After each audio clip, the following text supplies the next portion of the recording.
semua para penonton, dimanapun kalian berada, selamat datang di Narasi Ekonomi Indonesia. podcast di mana kita membahas ekonomi Indonesia secara bijak dan dekat dengan kehidupan sehari-hari. Saya Alvin. Saya Osi. Saya Puji, saya Ella, Dan saya Naila. Kita semua siap ikut ngobrol soal ekonomi Indonesia dengan suasana santai tapi tetap serius dan mendalam. Nah, coba bayangin aja, Indonesia itu kan diprediksi 10 tahun ke depan itu akan menjadi negara dengan ekonomi terbesar di dunia. Apakah itu akan bisa menjadi kenyataan atau hanya mimpi di atas kertas saja? Wah, pertanyaan ini bakal kita bahas nih secara mendalam di episode kali ini dengan temakan peluang dan tantangan global terhadap perekonomian Indonesia. Nah, episode kali ini bakal agak panjang nih guys, soalnya topiknya luas banget. Tapi tenang aja, kita bahas pelan-pelan satu persatu supaya mudah dicerna sama kalian. Bener banget, jadi gini guys, dunia tuh sekarang lagi berputar cepet banget. Nah, di saat yang bersamaan, Indonesia tuh lagi ngadepin 3 momentum besar sekaligus yang bakal nentuin nasib kita ke depan. Nah, poin pertama itu kita lagi ngerasain yang namanya bonus demografi. Jadi jumlah penduduk kita yang di usia produktif itu lagi banyak-banyaknya dibanding yang non produktif. Kedua, dunia sedang beralih ke ekonomi digital dan ekonomi berkelanjutan. Jadi semua prosesnya dilakukan secara online dan semua diharapkan lebih ramah lingkungan. Yang ketiga, pola kekuatan ekonomi global juga mulai berubah. Ada G20, ada juga ASEAN, dan ada kini muncul kekuatan baru yaitu BRICS. Ya, mengapa hal ini sangat penting sekali untuk kita bahas sekarang? Karena momentum ini tuh sifatnya terbatas. Jika nggak digunakan dengan tepat, kesempatan bagus ini bisa jadi masalah ekonomi di masa yang akan mendatang. Bener banget, ibarat naik kereta cepat, kalau tidak naik sekarang, kereta akan berangkat duluan dan kita bisa tertinggal. Nah, biar nggak pusing karena bahasanya terlalu berat, kita akan bahas satu persatu ya. Kita mulai dari yang paling dekat sama keseharian kita dulu nih. Oke, kita bahas soal bonus demografi ini ya. Secara simpelnya, ini tuh kondisi di mana jumlah orang yang di usia kerja yaitu 15 sampai 64 tahun jauh lebih mendominasi ketimbang anak-anak atau lansia yang belum atau udah pensiun. Indonesia sendiri diprediksi bakal ngalamin puncak momen ini di tahun 2025 sampai 2035 nanti. Artinya kita punya melimpah banget tenaga kerja muda yang potensial buat jadi penggerak utama ekonomi kita. Tapi ini bisa menjadi pedang bermata dua ya. Jika tenaga kerja tidak memiliki keterampilan yang cukup, bonus demografi justru bisa berubah menjadi bencana. Jumlah pengangguran usia muda meningkat, bukan malah menjadi keuntungan. Nah, jadi intinya adalah berinvestasi pada pendidikan dan pelatihan vokasi. Contohnya, pemerintah sudah mendorong beberapa program seperti Kartu Pekerja dan revitalisasi SMK. Namun, kegiatan dan penerapannya ini masih perlu ditingkatkan, terutama di daerah di luar Jawa. Selain itu, ada satu hal yang paling penting, yaitu kita butuh lapangan kerja yang benar-benar nyambung sama skill anak muda zaman sekarang, yang jago teknologi dan paham dunia kerja. Nah, makanya kalau bonus demografi ini bisa kita eksekusi dengan benar, pertumbuhan ekonomi itu nggak bakal dinikmatin sama segelintir orang di kota besar aja. Istilah kerennya, ekonomi kita itu bakal tumbuh secara inklusif. Nah, bener guys, peluang emas yang kedua itu datang dari transisi ke ekonomi digital. Sektor digital kita kayak e-commerce, fintech, sama ekonomi kreatif itu lagi berkembang pesat banget. Bahkan diprediksi jadi salah satu yang terbesar di Asia Tenggara. Kerennya lagi, lewat digitalisasi ini UMKM yang tadinya cuma jualan di lingkup kampung atau desa, sekarang bisa langsung tembus ke pasar nasional bahkan global lewat marketplace. Oh ya, di sisi lain ada juga tuntutan global mengenai ekonomi hijau. Dunia sedang menuju tujuan emisi nol bersih pada tahun 2060 untuk Indonesia. Ini tentang bagaimana ekonomi tumbuh terus, tetapi emisi karbon tetap dikendalikan.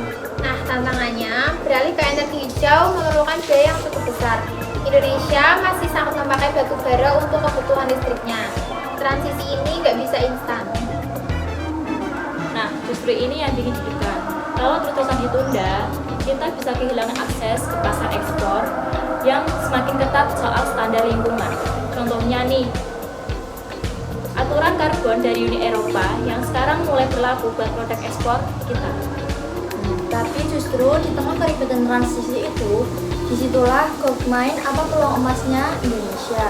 Modal kita tuh besar banget, dari panas bumi, dari tenaga surya, sampai nikel buat baterai kendaraan listrik itu kita punya semua.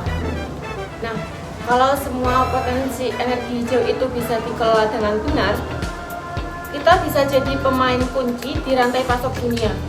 Bukan cuma jadi penonton di pinggir lapangan bola. Oke, sekarang kita masuk ke peta geopolitik ekonomi dunia. Indonesia memiliki posisi yang istimewa karena kita merupakan anggota G20, memiliki peran penting dalam ASEAN, dan akhir-akhir ini memulai menjajahi kerjasama dengan BRICS. G20 memberikan kesempatan kepada Indonesia untuk ikut berbicara mengenai isu-isu ekonomi dunia. Nah, ASEAN memberikan kita akses ke pasar regional yang memiliki lebih dari 600 juta orang yang tinggal di dalamnya. Nah, sementara BRICS memberi kesempatan untuk bekerja sama dengan kekuatan ekonomi baru seperti Tiongkok, India, dan negara-negara berkembang lainnya. Tapi ini bukan berarti tanpa resiko ya. Dunia sedang mengalami pemecahan dalam perdagangan internasional. Negara-negara besar seperti yang Mbak Osi sebutkan tadi malah semakin sering memperketat perlindungan terhadap ekonomi mereka sendiri. Belum lagi kalau ngomongin ketegangan geopolitik kayak perang dagang, itu negara-negara raksasa saling sikut yang kena imbasnya ya pasti rantai pasok global. Aliran investasi ke negara berkembang kayak kita bisa ikut tersendat kalau kita nggak pintar-pintar ambil posisi. Oke. Makanya, di tengah situasi global yang lagi dinamis begini, Indonesia harus pintar-pintar menjaga posisi kita yang netral tapi tetap dinamis. Jangan condong ke satu pihak aja, biar kita tetap bisa bebas berdagang dan narik investasi dari manapun. Nah, ini menarik nih. Ada yang berkata, Indonesia terlalu cepat ingin ikut banyak forum, sekaligus seperti G20, ASEAN, BRICS. Padahal kapasitas dalam negeri kita sendiri aja masih banyak hal yang perlu diperbaiki. Menurut kalian gimana? Nah, saya masuk ke yang agak khawatir kalau kita membagi fokus ke banyak forum ya. Energi diplomasi dan sumber daya kita itu terlalu terpecah. Nah, jadi kita mulai memperbaiki fokus terlebih dahulu, lalu tingkatkan fondasi dalam negeri, yaitu di infrastrukturnya, di pendidikan, dan birokrasinya. Nah, menurut saya, dilihat dari sisi lain. Karena bergerak cepat, Indonesia itu nggak punya waktu untuk nunggu sampai semuanya sempurna dan baru beraksi. Ikut berpartisipasi di berbagai forum adalah cara untuk membangun jaringan sekaligus belajar sambil berjalannya waktu. Nah, kalau menurut saya sih dua-duanya sama-sama ada benarnya. Tapi yang paling penting itu soal prioritas. Forum mana yang paling relevan dan paling menguntungkan buat kepentingan negara kita. Itu yang harus diutamakan. Setuju sih, kita nggak perlu maruk harus all in di semua forum dengan porsi yang sama besar. Kelola aja pakai skala prioritas, pilih mana forum yang kasih impact ekonomi paling konkret buat kita. Nah, dari semua obrolan seru kita hari ini, kelihatan jelas ya kalau Indonesia itu emang lagi ada di persimpangan jalan yang besar banget. Lewat bonus demografi, tren digital, ekonomi hijau, sampai posisi kita di global, semuanya itu adalah kesempatan emas yang langka dan belum tentu bakalan terulang lagi. Oke, setelah berdiskusi cukup lama, mungkin kita buat beberapa rekomendasi yang jelas dan nyata. Nah, saran pertama, pemerintah harus mempercepat investasi di bidang pendidikan vokasi dan juga pelatihan digital yang sesuai dengan kebutuhan industri, agar bonus demografi bisa berubah menjadi tenaga kerja yang produktif, bukan menjadi pengangguran yang sudah berpendidikan. Saran kedua, itu Indonesia harus membuat rencana peralihan energi yang jelas dan bertahap, serta memberikan insentif yang nyata untuk investasi energi terbarukan.